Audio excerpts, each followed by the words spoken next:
Purposely. Your life, God's purpose. Listen at purposely.com.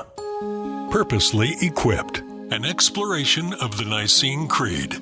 And here we are. Here I am once again with my pastor at North Sound Church in Edmonds, Pastor Barry Crane. Hi there, Barry. Great to see you and to have a chance to spend some time with you again, Mark. Yeah, we are going to spend some time on a subject that I kind of brought up to you because we were going through what is known as the Nicene Creed at our church recently, and I thought this is a great starting point for something that we have found out in different studies, that Christians need instruction on essential Christianity, the basics of Christianity.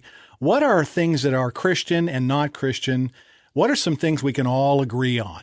And as I was listening to this sermon series a couple of months ago, it seemed to me that obviously the Nicene Creed is a perfect example of that. These 1,700 years the Nicene Creed has been around, and tapping into the idea that I think all Christians need, and maybe particularly of the audience of radio, Christianity is a lot more than something that was invented in Southern California in the 70s.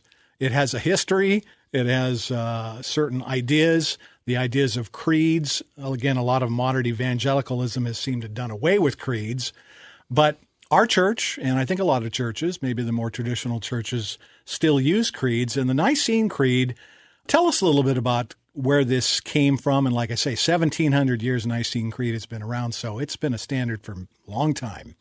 It has, Mark, and the reason we did a series last year is for all the reasons that you just said, but also because of the birthday of 1,700 years. It's guided the church. It has been a rock in a way of biblical theology. And it's really cool that some 2.6 billion Christians around the world look to it as their statement of faith. So wherever we go in the world, Christian people affirm the Nicene Creed. It's just basic for who we are. Yeah, all the streams, Orthodox, Catholic, most Protestant churches all agree on the basic ideas set forth in the Nicene Creed.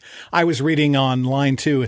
It seems like something called the Apostles' Creed maybe came a little bit earlier, but by Nicene Creed in 300, there were some things happening with the divinity of Jesus and tried to solidify some of those ideas. So that was some of the reason. No, that's true. In terms of the history, if you remember, for the first 300 years, the church was persecuted off and on in different places. So we're talking about from the 1st century into the early 4th century. And Constantine became the Roman Caesar, and his mother was a Christian. He became a follower of Jesus, although it's interesting, he chose to get baptized on his deathbed because he didn't want to sin after being baptized. Right. But he is the one that actually convened the Council of Nicaea in 325. Nicaea is just outside of Istanbul today.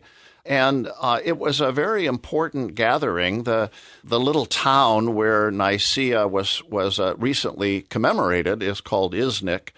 And it was a very important thing in the life of the church. And as you said, a lot of it had to do with heresy. So in the early church, there were two big threats. One threat was persecution, which they had experienced for 300 years. Another threat was heresy.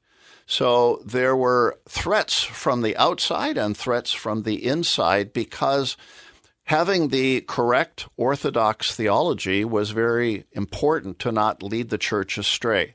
And at the time of Nicaea, there was a development in the church from a theologian called Arius, it was called Arianism, that indicated that Jesus was in fact birthed out of God, that in fact he was lesser than God. And so that was one of the main reasons why the council got together, and so why there is so much in the creed, as we'll see, about Jesus, because that was the main thing they were facing. Who is Jesus Christ? And the Trinity was at stake in that conversation. Okay, some of the history of why the Nicene Creed was created on this episode. Next time we will get into what is the actual Nicene Creed. We'll recite it, and then in more episodes, we'll kind of break down the different sections of the Nicene Creed and what they mean for us in today's church. Purposely Equipped, an exploration of the Nicene Creed. To hear this discussion again, or to hear other episodes, visit kcisradio.com/morning devotion or purposely.com.